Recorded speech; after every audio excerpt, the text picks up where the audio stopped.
It's still the Hallowed Chambers, and my guest today is a member of the House of Representatives. He is the honorable member representing Gummi Bukum Federal Constituency in Zamfara State. His name is Honorable Sulaiman Gummi. It's good to have you on the program. Thank you very much. And congratulations on your victory in the supplementary elections. Thank you very much. So tell me, how would you rate INEC's performance in the conduct of the elections so far compared to previous elections? What is your scorecard for them?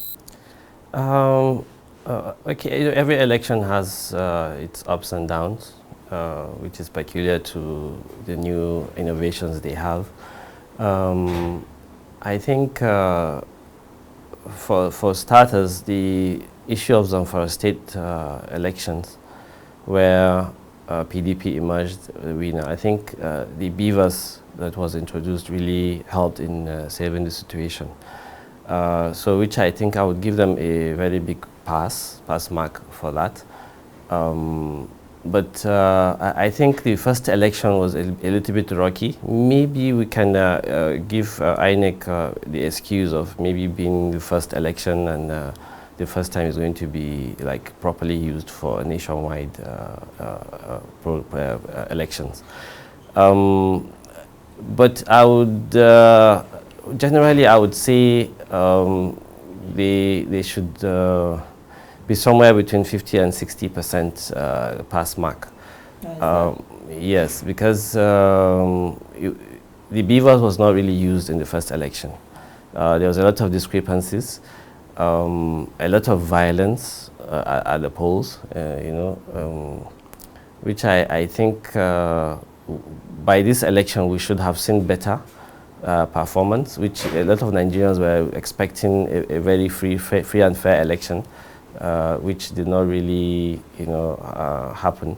So I think you can give them a fair pass mark. Okay, so how would you rate the performance of the beavers? Because this is the first time it's launching in our electoral system. So how would you rate the performance? The beavers did very well, but did we actually use the beavers in our elections is what matters. There's the issue of election violence, which a lot of beavers was destroyed because, if opposition, anybody that fails to bring his unit would end up destroying the beavers in order to spoil the records or destroy election materials, I think I want to bring our attention to that. This is the first time it's being used, and people have seen the effect of using it, just like what happened in Zamfara governorship elections. If INEC doesn't take punitive action on those that destroyed any of the election materials, I think next election, every beavers will be destroyed by anyone who loses election. And have you seen any form of petition? Yeah, I think every destruction has been reported at the collation center, and the incident forms that were filled. Now it's left for INEC to take action, punish. People need to be punished for such actions. If not, then our election process would be marred with violence. If you fail, you destroy. And we don't want that, we want to progress. So by punishing offenders, no matter who, some areas you would find party chairmen, people of high caliber doing the destruction. I think people need to be punished. That way, we can safeguard our electoral process in the future. Otherwise, if people fail elections, they destroy materials in order to, get reruns or get an advantage. Like in my case, all the 7 polling units that were destroyed are areas that I won election, and they were destroyed, which led to rerun. So I think action needs to be taken, to curtail such by punishing offenders. So the bill before the National Assembly concerning the election tribunal and prosecuting offenders is still before the National Assembly. What level is it, and how soon do we see it passed? I'm not aware of where the level is right now. I'm not in the know, but that is an important bill because it's going to safeguard our electoral process. whatever level it is, I think the 10th Assembly should see it passed before the next election. And are you going to spearhead that? No. Oh yes, being a victim of electoral offenses, I think it's something that I would support 100%. Well, I'm a bit curious because some of your colleagues already knew their fate, except for you when you had to wait for another supplementary election to be conducted to, determine your own fate. How did you feel in those times? Actually, it was really relaxing for me. I wasn't tensed. Why?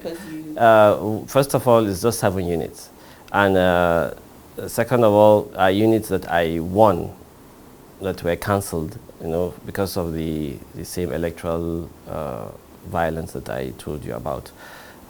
So I was confident that it was going to go through, and I have this faith that whatever would be has been already determined by God.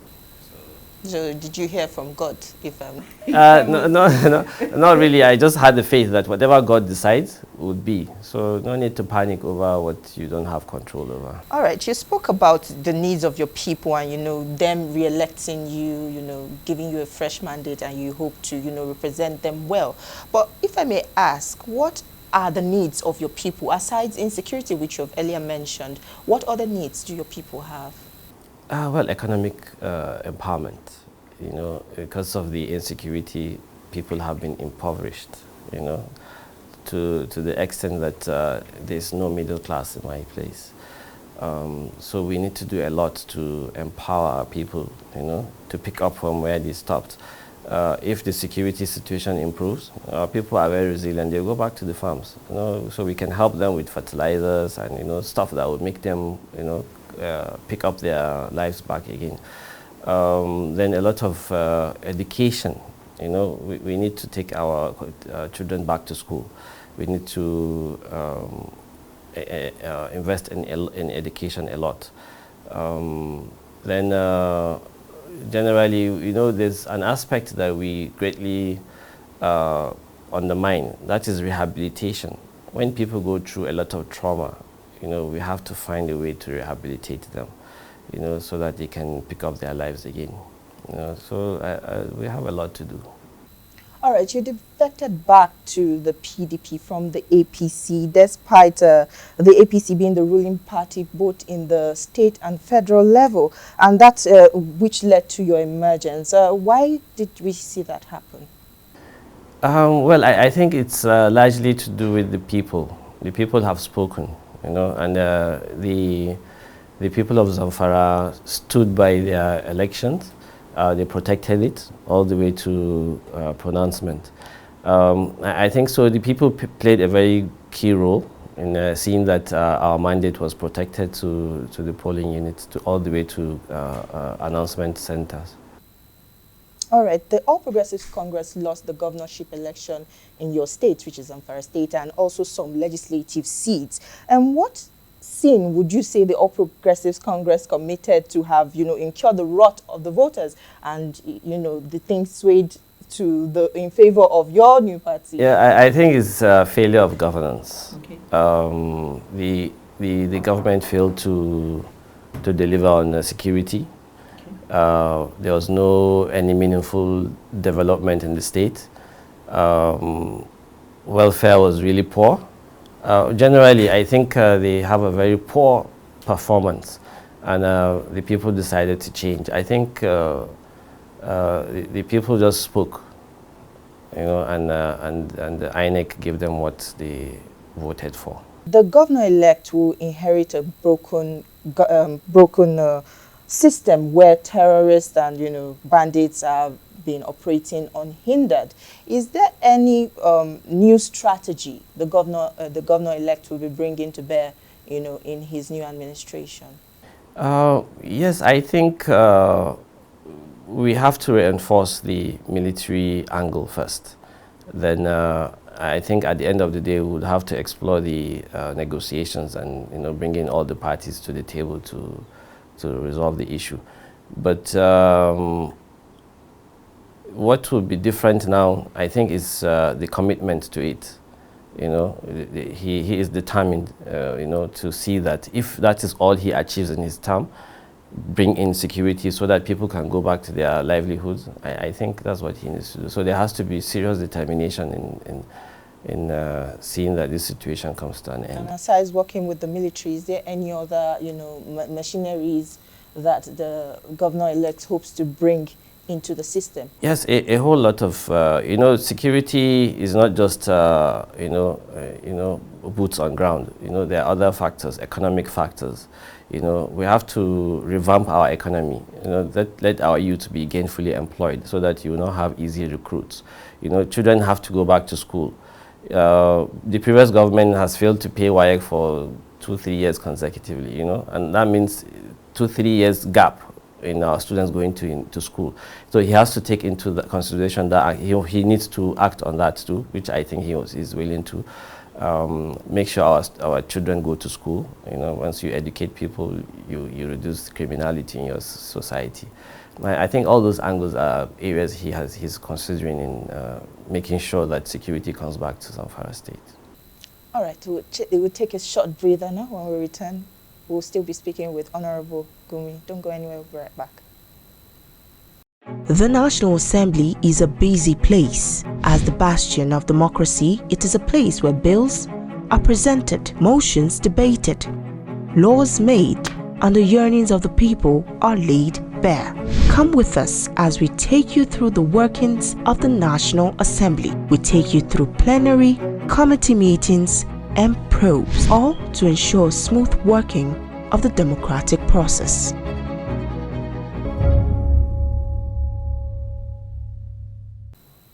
Glad to have you back. We have been speaking with Honorable Sulaiman Gummi, and we have been speaking about the 2023 general elections that was just concluded. But let's move into the House of Representatives now, which is going to be the 10th going forward. There seems to be so much interest on who should be Speaker, who should be Speaker in the 10th National Assembly. And some people believe it should be zoned, while other people believe it should be based on a ranking and experience.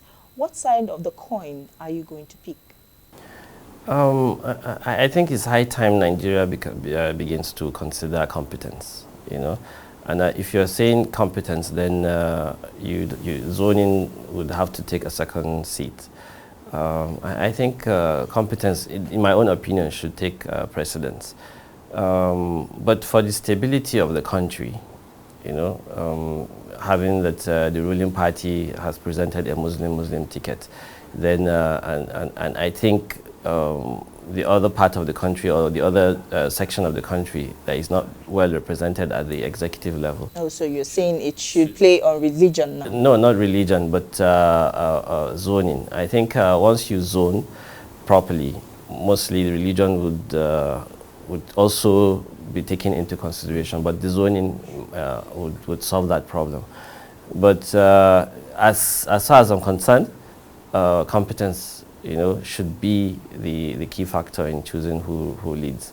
It's high time we start overlooking sentiments of tribal, religious, and other sentiments in choosing leaders. And we have seen some members have already declared their interest in wanting to run for the speakership seat. Do you have any preferred candidate? No, because I just got my ticket. I'm yet to sit down and see what will happen. But there are a couple of members that I know that are very competent for the seat. Three, for example, you have the deputy speaker, which everyone knows he has played the role very well of deputy, and I think he would assume the role competently. Then we have the chairman of operations, Honorable Betara, who is someone that I think the members love very well. Then we have Sani Jaji, who comes from Zamfara. Well, I think he wasn't part of the 9th Assembly, but he was at the 8th Assembly, and he's well experienced. He's someone that I think is competent enough to hold the seat. So we have three good, good candidates that I think can comfortably hold that position. Some of these intending candidates say they have met with some of, their colleagues to express their intention. Have any of them approached you? Not yet. Every bridge you have to cross it one at a time. I had re-election, so I focused on my re-election. Now I'm going to join the politicking for the speakership. Oh, you are going to be joining the race? No, not the race. Join, part of the process. And the 10th National Assembly will be the most diverse in Nigeria's political democratic history, and because of the representation from 8 different political parties. How do you think this will reflect in terms of presentation of bills, motions, and the activities on the floor of the parliament? Ninth Assembly was very productive. Lots of bills were passed, and a lot of things have been, a lot of bills went through the process. 10th Assembly will have to see, because from the little information I'm getting, maybe 60 to 70% of the members are newcomers. Only between 30 to 40 are old members. I think that would greatly affect the process, because you need a lot of experience to run the assembly. So we'll have to wait and see what will happen. All right, we're already hearing some Chinese whispers among the opposition parties that they are going to sort of merge to overpower those in the majority on the floor when it comes to deciding issues. Are you going to confirm that to us, or is that just it remains? Yeah, well, it's still a rumor, but in politics, the higher number, the bigger number mostly have their way, because that's politics, it's simple majority. So if the opposition is in simple majority, maybe this time around we'll see more of a strong National Assembly, because if you have a strong opposition, then things would be more stringent. Things would move more in the direction of the people, not the executives. So we expect an interesting assembly if we have a majority of opposition. The 9th Assembly tried to maintain a very cordial relationship with the executive, to the extent that we saw people accusing the National Assembly of being a rubber stamp. Now that we have a more diverse legislature in terms of the diversity of political parties and all that, are we still going to see that relationship maintained with the executive? Yeah, it's good to maintain a good relationship with the executive. It's not it's a way you can get things moving, but to the extent of being a rubber stamp, as people say, then it becomes negative to the society. So having a very diverse assembly, I think, would be healthy for our political system. All right, let's talk about your representation in the 9th National Assembly. Tell us about the critical bills and motions you were able to raise during your time in the 9th Assembly. Yeah, I passed a lot of, about 10 bills. The key amongst all the bills is the one for Defense Logistics Agency. Why I am choosing that is because I think it's going to change the way our defense system is going to be run. All the developed clients, they are using defense logistics agencies for their purchasing, and but what we are having in Nigeria is one system. The same agency would propose, collect the money, dispose, and account.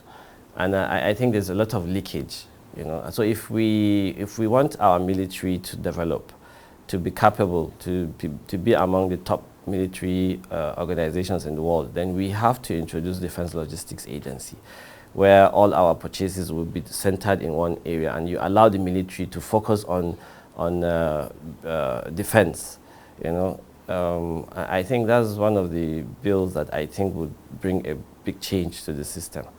Then others, the environmental tax fund bill, which would enable the country access environmental funds that are available all over the world.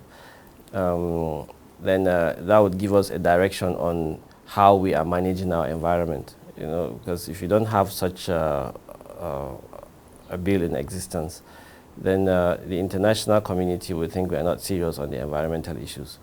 Then we have other bills to do with teachers, having good control on who teaches in our schools.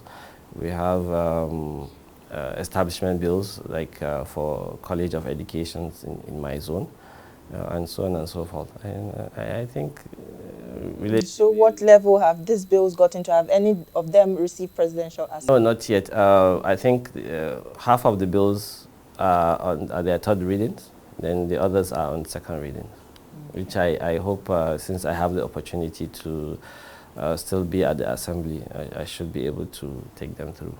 Let's talk about your constituents that have given you a fresh mandate to represent them. What more should they expect from your representation this time around? Well, I hope to give them more than I have. I did before, because when I came, I know I came in as an opposition. I'm still in the opposition though, but I believe the 10th Assembly would be more friendly to the opposition, because of the large number. So I hope to, do more for them. I'm not making any promises, but my prayer is that I get the opportunity to bring more good, representation for them. That is all on this week's episode of the program. You can see this episode again on TVC News YouTube channel, and also watch a repeat broadcast at 7 a.m. on Sunday. Thank you for watching. I am Tijesu Adeoye. See you next time.